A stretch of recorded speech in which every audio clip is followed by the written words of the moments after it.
అంటే ముఖ్యంగా అన్ని రకాల సబ్జెక్ట్స్ బీపీఎల్ అంటే బిలో పవర్టీ లైన్ ఉన్న స్టూడెంట్స్ అందరికీ ఉపయోగపడుతుంది. పెద్దలకి అంటే ఒక పుస్తకం కొనాలన్నా 4 రకాల పుస్తకాలు తెలియాలంటే 4 రకాలు కొని ఇంట్లో పెట్టుకోలేం. అన్ని రకాల ఎన్నో సంవత్సరాల నుంచి ఉన్న చరిత్ర, ఇప్పుడున్న కొత్తగా ఉండే చరిత్ర, ఏదైతే టెక్నాలజీ ఉన్నదో బుక్స్ అన్నీ కూడా అందరికీ లభ్యమయ్యేది గ్రంథాలయం. మరి అటువంటి గ్రంథాలయం ఎప్పటి నుంచో ఇక్కడ స్థాపించబడ్డాం. మరి దీనికి దాతలు, ఇక్కడ ఈ మండపానికి దాతలు మరి సూర్యప్రకాష్ గారు, మరి అదేవిధంగా ఉమరాలేష గారు, ఇంకా చాలామంది ఉన్నారు. కరపడిన దాతలు అందరూ కూడా చేసి ఈరోజు చక్కటి కార్యక్రమం చేశారు. దీన్ని కూడా నేను ఒక సలహా ఇస్తున్నాను మన శంకర గారికి. వేసవికాలం చిన్న చిన్న బర్త్డేలకి వంట ఇక్కడ లేకుండా బయట తెచ్చుకుని భోంచేసే విధానం ఉంటే కొంచెం ఆర్థికంగా కూడా గ్రంథాలయానికి సపోర్ట్ ఉంటుందని చెప్పి తెలియజేస్తున్నా. అలాగే మన ఊరు మన బాధ్యత అంటే, మన ఊరు అంటే రోమాలు నెక్కబడతాయా నెక్కబడం?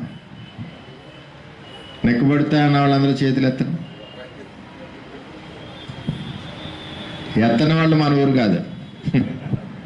అంటే ఎప్పుడన్నా అమెరికాలో ఉన్నాయండి, ఆస్ట్రేలియా ఉన్నాయండి, ఇక్కడ పిఠాపురంలో చిన్న అగ్ని ప్రమాదం జరిగింది అనుకోండి, ఆడికో ఫ్రెండ్ ఉంటాడు ఇక్కడ చిన్నప్పుడు చదువుకోండి, ఏరే మన వాళ్ళు ఎవరికన్నా ఇబ్బంది తగిలిందా, అబ్బాయి మన వాళ్ళకి ఏం అవ్వలేదురా, కొద్దిగా ఏదో ఇల్లు కాలనీ అని చెప్తాడు. మన ఊరు మన బాధ్యత అన్న పేరులో పుట్టినూరు జ్ఞాపకం వస్తుంది. ఆ ఊరికి ఏదన్నా చేయాలన్న తపన వస్తుంది.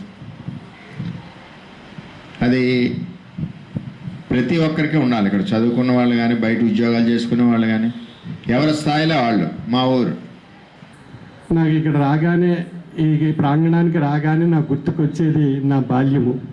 1975 నుండి 1980 వరకు 5 సంవత్సరాల పాటు ఈ గ్రంథాలయానికి వచ్చి ప్రతిరోజు గ్రంథ పఠనం చేయటం అనేటువంటిది ఒక అలవాటుగా ఉండేది.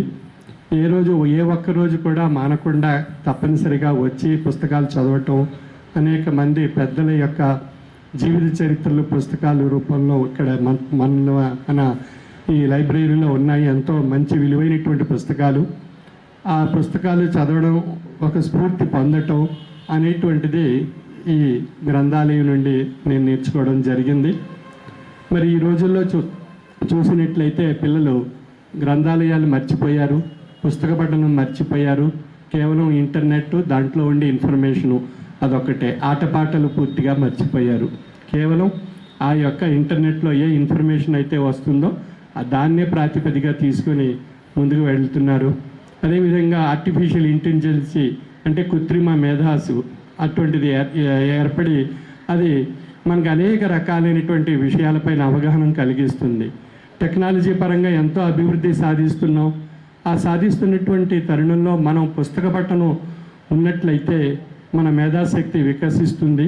తద్వారా మనకి ఆ యొక్క విశ్లేషణ ఏ విధంగా ఏది చదవాలి, ఏది ముందుకు వెళ్ళాలి, ఏది జీవితం యొక్క పరమార్థాన్ని తెలుసుకోవడానికి కానీ, జీవితం యొక్క భవిష్యత్తును నిర్మాణం చేసుకోవడానికి పుస్తక పఠనం అనేటువంటిది మొట్టమొదటి పునాది.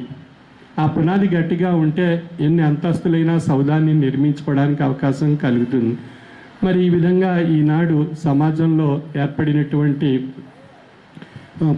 పుస్తక పఠనం యందు తగినటువంటి ఆసక్తి నేటి విద్యార్థులకు పూర్తిగా పెరిగిపోతూ వస్తుంది.